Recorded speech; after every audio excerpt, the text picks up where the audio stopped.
Well, the Chiefs walked away with the W in LA, with the Chargers charging in a way only they could, which led to the only touchdown of the game via a strip sack that was returned for 97 yards. However, the Chiefs did not leave without some injury scares, particularly along the offensive line. So we got to talk through that, note some key standout players from yesterday's game, and then take a look at Tyreek Hill making his return to Arrowhead for this wild card matchup. But first, how about those?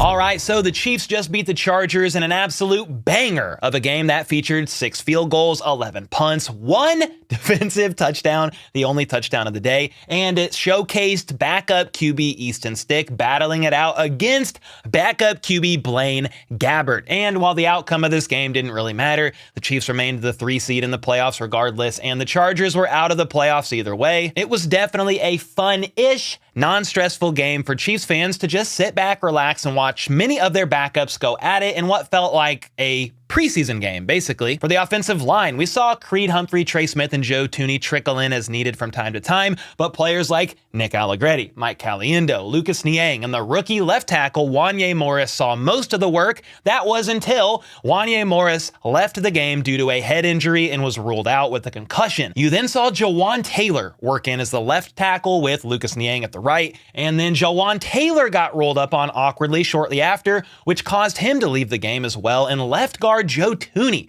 had to go out there and play left tackle for a bit, which had me shooketh to my soul with my PTSD trying to give me flashbacks of Super Bowl 55, the game I have tried to forget even happened. And while Jawan Taylor did return and finish the game out, I think that's my biggest concern, bar none at the moment. Key pieces of the offensive line are in question, with the wild card round being this weekend. And while I'll get back to the Chiefs and Chargers game in a second, I think it's worth parking the car and talking about the O-line first, because the veteran / original starting left tackle, Donovan Smith, hasn't played in a game since December 3rd due to a neck stinger he sustained that still has him dealing with numbing and tingling down his arm and even into his hand or fingers. So that's why the rookie third-round pick Wanya Morris has been starting in his stead, and why he was getting some much-needed additional reps yesterday in that game. That is, until he suffered a concussion and had to leave. So that means if Wanya Morris isn't able to clear concussion protocol in time for their Saturday night matchup,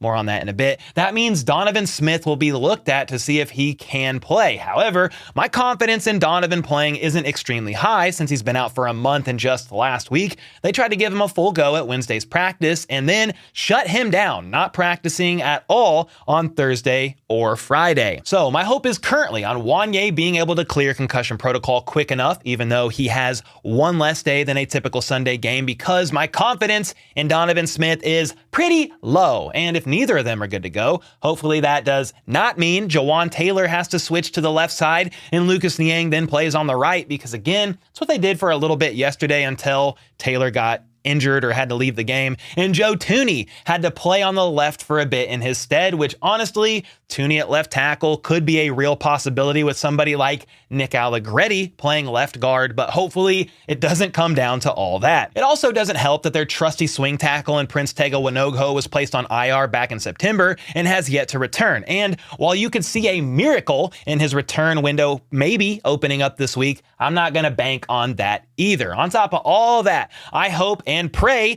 that Jawan Taylor is indeed fine after that injury scare yesterday, because if he's not able to go, I myself may have to suit up and go out there. Okay, that's not happening for sure because I would get demolished, but we will have to keep our eyes on the injury report this week and hope that the line gets as healthy as possible before Saturday. Please God. Enough of that for now, because we got to get back to the Chargers game. Aside from the potential O-line fiasco, things looked pretty good otherwise. We saw receivers that didn't play much out there quite a bit, such as Justin Ross, Mecole Hardman, who played every single offensive snap, by the way, and Richie James. Mecole Hardman was the clear standout to me, being targeted 11 times, catching 6 of those for 77 yards, and had some definite nice plays, along with a couple not so nice plays. For example, he did have a couple minor drops, then stopped running his route on a deep ball that led to Blaine Gabbert's only INT. He also had a great catch, to be honest, down the left sideline, but sadly was bullied out of bounds on his route before making the grab, which you can't do. However, I saw enough from Mecole in spite of his flaws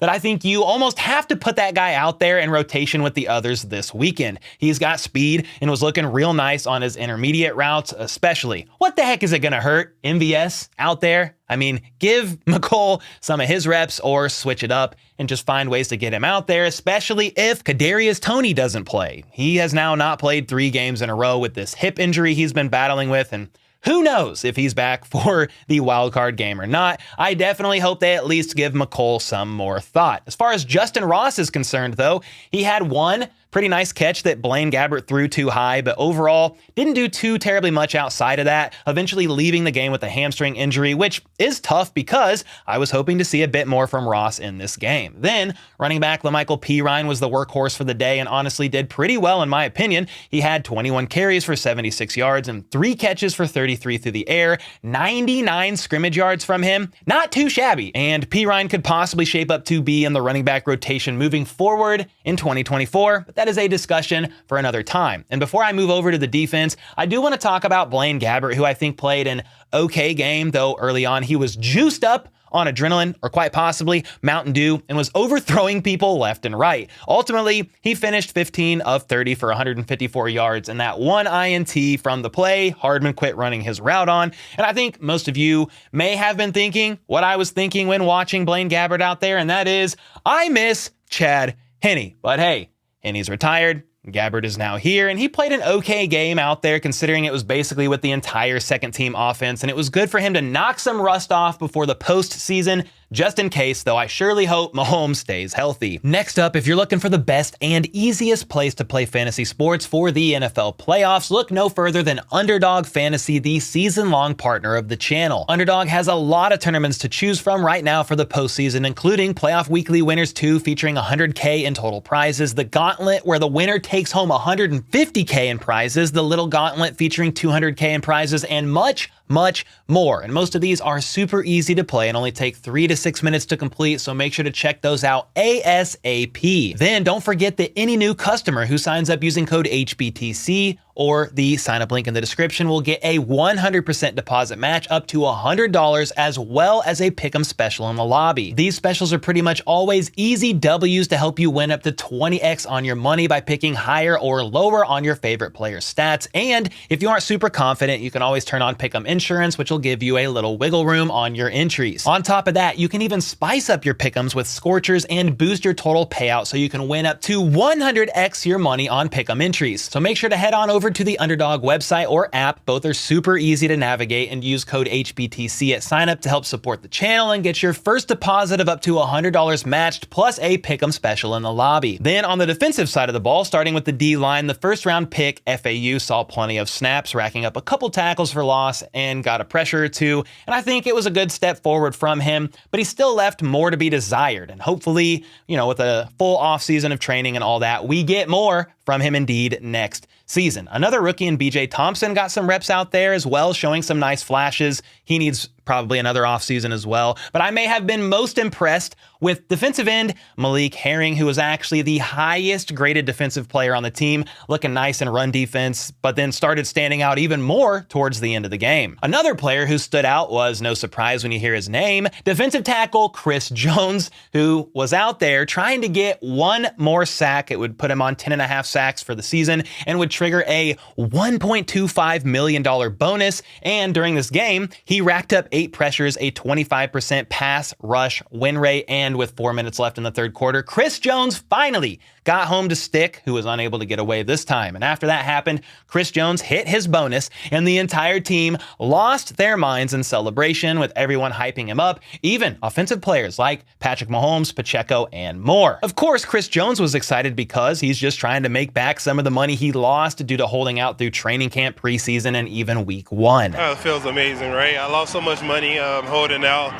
So I'm just making money back that I lost, honestly, so it feels good. Well, at least Chris Jones admits he knows he lost money holding out, which is why he shouldn't have in the first place, and he shouldn't have listened to those dumb wannabe mafia bodyguard agents, but I digress. Then if we look to the linebackers in this game, Jack Cochran played a lot of snaps, was all over the field looking pretty good, as well as linebacker Cam Jones. Honestly, I thought Cam Jones looked freaking awesome out there, leading the team in tackles, making tackles for loss, blitzing and pressuring stick. Lots of good takeaways for me from him, and makes me think he may very well see a bigger role on defense next season. Then for the secondary, Justin Reed, L'Jarius Sneed, and Trent McDuffie did not play, but Joshua Williams saw a lot of reps, drawing a couple of flags, but did make some plays here and there. Jalen Watson was all over the place in coverage, even having a great pass breakup in the end zone, though Andy Reid said after the game that Jalen Watson took a knee to the calf and was one of 3 players listed on his injury report, again with those being Justin Ross hamstring, Wanya Morris concussion, and finally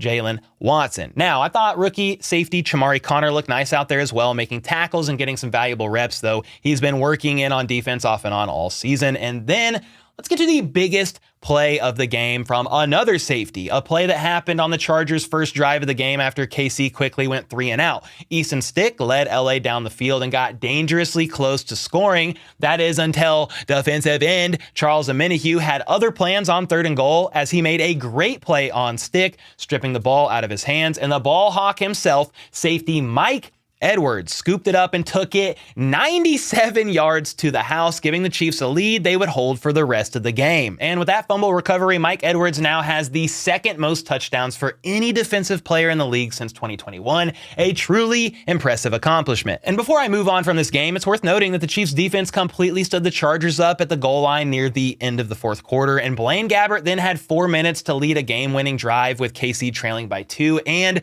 that's exactly what he did. On 3rd and 7, he channeled his inner Mike Vick, shooting out like a cannon for 25 yards. Then a few plays later, did it again with his legs for 14 more yards, and that ultimately helped set up a Harrison Butker 41-yard game-winning field goal. So when it mattered, Gabbert helped get it done for what it's worth, with the Chiefs winning 13-12. And with that, the regular season is officially over, with Super Wildcard Weekend looking like this. On Saturday, January 13th, the Browns and Texans will play first at 3:30 Central on NBC. Then the Dolphins are going to be traveling to Arrowhead in freezing cold temps to face the Chiefs at 7:15 Central on Peacock. That's right. The Chiefs got the Peacock game. So what that means is, if you live inside of this blue area in KC, the graphic you're seeing on the screen, you can still watch the game locally on Channel 41. But if you live outside of the blue area, you will indeed need a subscription to Peacock in order to watch it. Then on Sunday the 14th, it's Steelers versus Bills at noon on CBS. Then the Packers will face the Cowboys at 3:30 on Fox. And for the evening game, it's the Rams against the Lions at 7 p.m. on NBC. Then finally, on Monday night, it's going to be the Eagles against the Bucks at 7:15 p.m. on ESPN and ABC. It's also worth noting there's a lot of interesting storylines going on in these games as well. Look at this. The Browns traded for Deshaun Watson, and while he's not going to play in this game, Flacco and the Browns will be playing the team they got Watson from, and if they win, they very well could be seeing the Ravens with Flacco facing his old team. Then the Chiefs got robbed, in my opinion, of a Tyreek Hill return to Arrowhead in the regular season, when it was decided the Chiefs and Dolphins would battle it out in Germany. But alas, the script writers redeemed themselves after the Bills beat the Dolphins last night, and now Tyreek Hill and company will make the trip to Arrowhead after all. And honestly, I hope the crowd cheers for Tyreek pregame as a salute for all he's done for Chiefs Kingdom, and then boos the hell out of this man during the entire game every time he touches the ball. The playoff craziness doesn't end there either, because on Sunday, the Packers will travel to Dallas, where Mike McCarthy has now reigned as the head coach since 2020, and McCarthy will be facing the last team he coached for, the team that fired him after 13 years. And if that wasn't enough, on Sunday night when the Rams and Lions face off, Matt Stafford will be returning home for the first time to play in the stadium he played in for over 10 years when he was the starter in Detroit. Then, of course, Jared Goff is facing off against his former team in the Rams. Goff and Stafford were basically traded for each other by both teams, and Goff is yet to beat his former team, losing to them in 2021, 19-38, and so he, of course, will be looking for revenge. So that's a lot of intriguing matchups, to say the least, and I'm ever so curious to see how it all plays out. And with that being said, who do you think wins these matchups this weekend? Let me know in the comments down below. I obviously hope the Chiefs win and think they have a pretty good shot against the Dolphins, considering they have the blueprint for how to contain Tyreek Hill. They know him very well, obviously. KC also just beat Miami and Germany. The Dolphins are dealing with multiple injuries on both sides of the ball. They have 2 starting pass rushers out in Bradley Chubb and Jalen Phillips, who together totaled up 17 sacks this season. So they are out. Then the Dolphins lost 3 more players in the Bills game last night, with those being starting linebacker Jerome Baker, linebacker Andrew Van Ginkel, as well as Cameron Goody, who was primarily a special teamer, but he's out as well. And these are big losses for Miami. Then they are planning on playing without cornerback Xavier Howard once again. But on the offense, Raheem Mostert and Jalen Waddle, who didn't play against Buffalo, should be back for the wild card round. And that means while the Dolphins get some firepower back on offense, their already thin defensive line is going to be struggling even more, which may be very helpful for the Chiefs and their offensive line struggles if Wanya Morris and or Donovan Smith or, God forbid, Jawan Taylor are not good to go. And then another thing tipping in KC's favor is the weather, which is going to be absolutely brutal. Cold as hell, as some would say, even though that phrase makes 0 sense. The high right now on Saturday is slated to be around 15-ish degrees Fahrenheit, with the low roughly around 0, possibly into the negatives, and that's not even including the wind chill that's going to make it feel much, much colder. And the reason I'm mentioning the weather is because the Dolphins don't play well in frigid temps. They've lost every game they've played in when the temperature drops below 36 degrees since 2017. That's right, they are 0-7 in these cold games, which does tip a little advantage to the Chiefs, on top of the fact they will have home field advantage at Arrowhead with the crowd full of red. And that's why I do believe the Chiefs should, Lord willing, win this game, though as we all know, the parity in this league is crazy and any game could go any which way at any point and time. Anyway, that's all for now. We're going to have plenty of updates all week, so make sure to stick around. And until next time, let's go. Let's freaking go. How about those